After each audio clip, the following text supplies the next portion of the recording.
What if getting exactly what you wanted is the worst thing that could possibly happen to your identity? What if the finish line you have been crawling toward for the last 5 years isn't a threshold into lasting happiness, but a cliff edge into a terrifying, suffocating void? Think about it. Think about the physical sensation of it. You finally sign the papers for the house. You hit send on the final manuscript of a project that consumed your 20s. You get the promotion, the corner office, the title, the ring, the exact bank balance you swore would finally let you exhale. You pop the champagne, you smile for the photo, and then the guests go home, the lights go out. You are sitting on the edge of your bed, staring at the glow of a street lamp bleeding through the blinds, and there is a heavy, leaden weight sinking into the bottom of your stomach, a profound, terrifying emptiness. You did it. It is done, so why do you feel like a ghost? Look at your own life. When you confess this emptiness to the world, they will tell you to simply move the goalposts.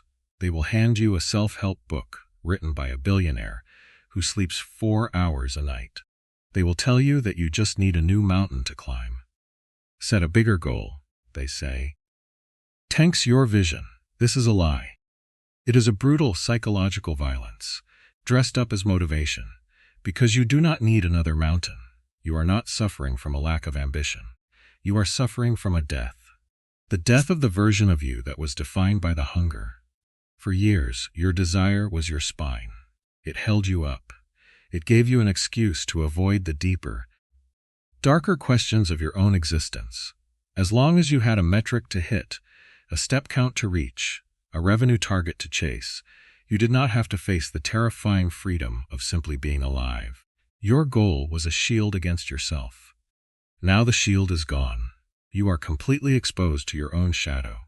To understand why this feels so devastating, we have to look away from modern productivity advice and look backward. We need to look at the psychological alchemy of the Middle Ages.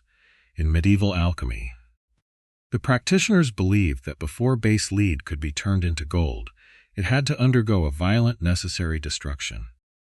It had to go through a stage called the negrito, the blackening.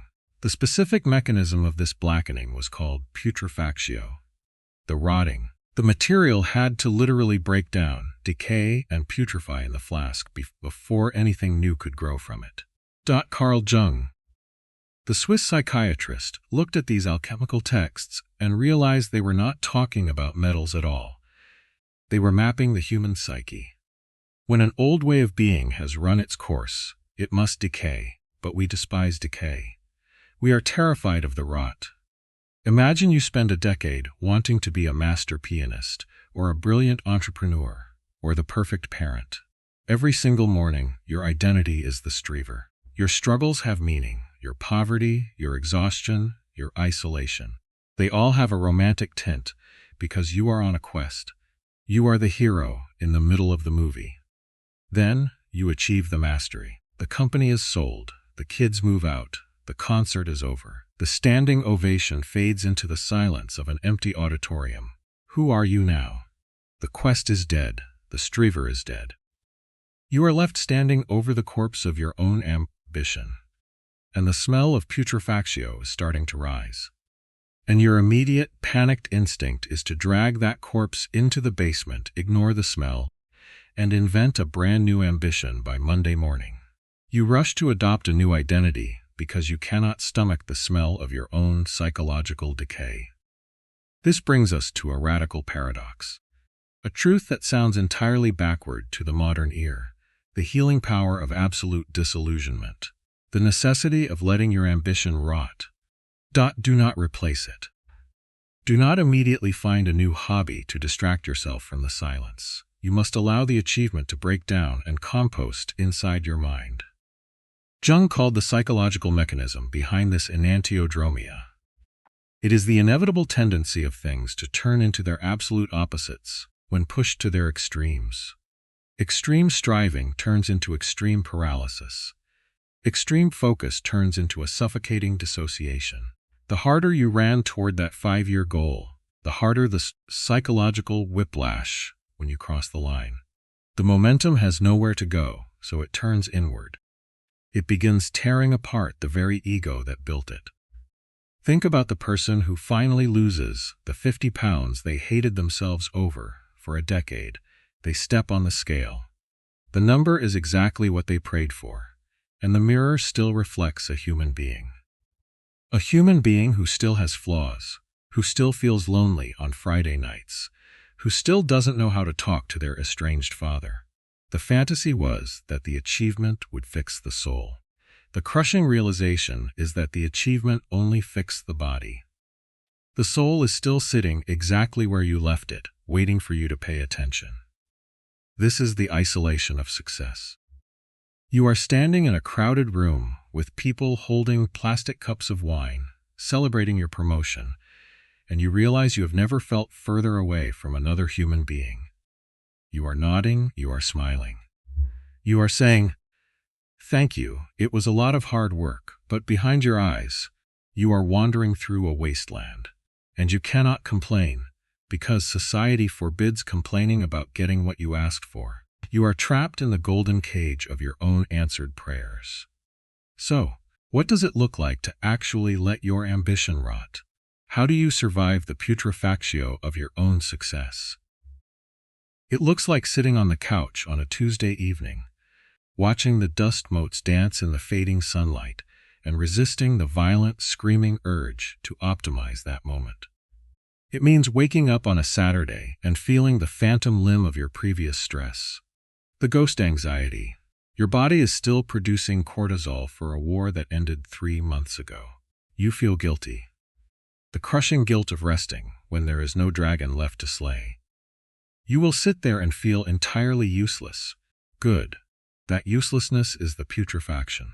That is the rotting of the ego that believed it was only worthy of love if it was producing something. The ancient Taoists understood this perfectly.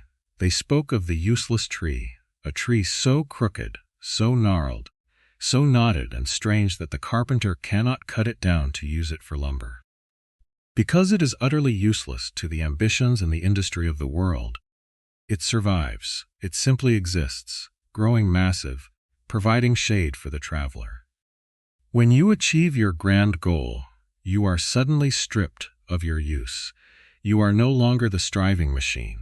You are forced to confront your own existence outside of your utility. We would rather be a useful plank of wood, nailed into someone else's house, than a useless living tree standing alone in the field. We treat our goals like saviors. We project an archetype onto them. Ambition becomes the devouring mother. She promises to hold us, to feed our ego, to keep us warm in the absolute certainty of a strict schedule and a clear metric. As long as you have a metric, you don't have to face the void. When the goal is achieved, the mother vanishes. You are an orphan in the universe again. Stop trying to immediately adopt a new mother. Stop running to a new metric to soothe the panic. When the emptiness comes invited in, treat it with respect. Sit at the kitchen table with a cup of black coffee and look out the window.